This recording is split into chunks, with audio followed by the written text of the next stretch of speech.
ලොකෝ අයියේ බෑපන්ඩෝ එළියට දමන්තෝ මාරනවා. මොකද පොඩියට කාමරේ ඉස්සරහා කෑ ගහන්නේ?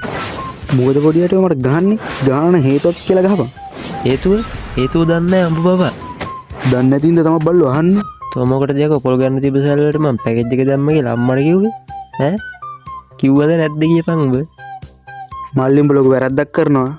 කණ්ඩ තමයි හදන්නේ ඔය. කණ්ඩ? කවම් බලන්න එකක් හරි පුළුවන් නම්. මම ආයෙ උඹට කියන්නේ නැහැ.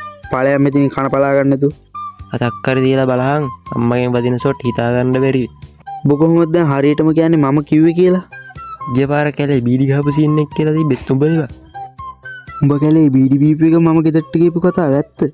ඒත් පොල් ගන්න තිබ්බ සල්ලි වලට උඹ පැකේජ් දාන්න ගියා කියලා මං කාටවත් කියන්න ගියේ නේ. දැන් ඔබ කියන්න හදන්නේ සිරිපාලයා මට කිව්වේ බොරුවක් කියලා. යකෝ ගිය පාර මං හොරෙන් පැකේජ් එක දාදි මාමාට්ටු කරේ සිරිපාලයා. එතකොට ඌද ඩයල් එක. මල්ලි ගණින් බයික් ගිහිල්ලා ඔක යට දෙක තලලෙන්න ඕන උඹ